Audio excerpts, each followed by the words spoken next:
Morning everybody. Case study number 20। मैंने आपको पहले दिन बोला था आईसीएआई ने 35 नंबर ऑफ केस स्टडीज आपके लिए तैयार किया है। 20 नंबर केस स्टडी में मैं पहुंच गया। आइए डिस्कशन करते हैं। क्वेश्चन मेरे साथ साथ पढ़ो धीरे धीरे करके, उसके बाद एमसीक्यू देखेंगे, उनके आंसर डिस्कस करेंगे। चलो पढ़ते हैं। HSL limited car manufacturing company है। बहुत सारा ट्रांजैक्शन किया है। फाइनेंस कंट्रोलर तुम्हारा असिस्टेंस चाहता है एज के हिसाब से। कॉमन सा लाइन ऑलमोस्ट आपको हर क्वेश्चन में लिखा हुआ मिलता है। Start. During the year company ने कंपल्सरीली कन्वर्टिबल डिवेंचर इशू किया प्राइवेट प्लेसमेंट बेसिस पे 100 लाख रुपीस का।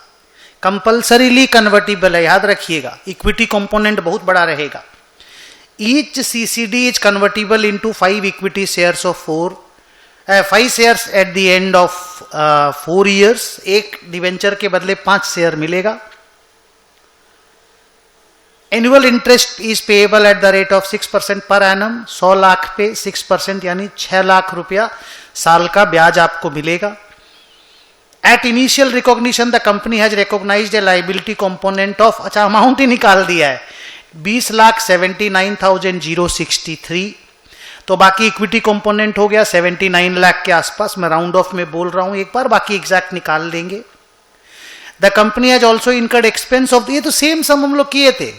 कंपनी ने 2 लाख रुपया खर्चा भी किया in connection with the issue. This expenses include legal fees, legal adviser, registration and regulatory fee. तो कहानी सिंपल, 2 लाख रुपया को लाइबिलिटी और इक्विटी कंपोनेंट में डिवाइड करना पड़ेगा। मैं राउंड ऑफ में बोल दूं तो 21 लाख और 79 लाख ये लाइबिलिटी कंपोनेंट, ये इक्विटी कंपोनेंट। 2 लाख रुपया का टोटल खर्चा है, तो 2 लाख को रेशियो में अगर बांट दूं तो 2 लाख डिवाइडेड बाई 100 इंटू 21 42,000 के आसपास लाइबिलिटी से एडजस्ट होगा और 158 इक्विटी से एडजस्ट होगा।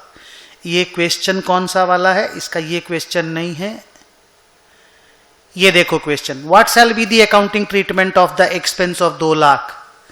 तो ये रहा 1,58,000 will be reduced from equity and 42,000 will be recognised at liability. वो लिखा नहीं ठीक से, बट ठीक है। It will be recognised as interest cost over the period of 4 years। ठीक है, using effective interest rate method. Liability और इक्विटी को कम करना है। So this is the right choice. Institute का आंसर देख लो, 2 में C is the right choice.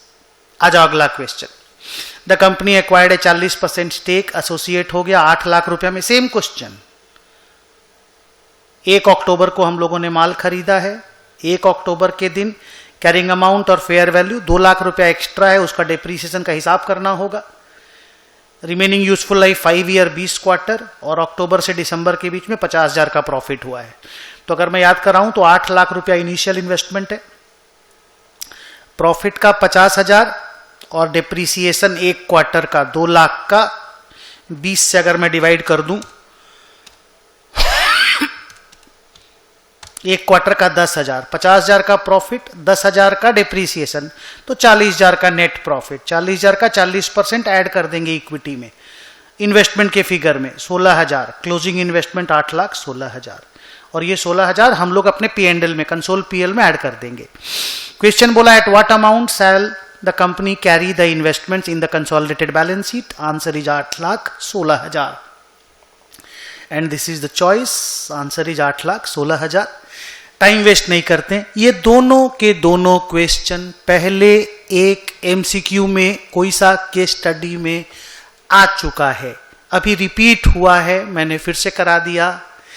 Answer भी सेम है, फिगर भी सेम है, सब कुछ सेम है, फिर भी डिस्कशन करना था, मैंने कर दिया। क्यों स्किप करें? चलो आगे बढ़ते हैं अगले एमसीक्यू में। Wish you all the best, take care.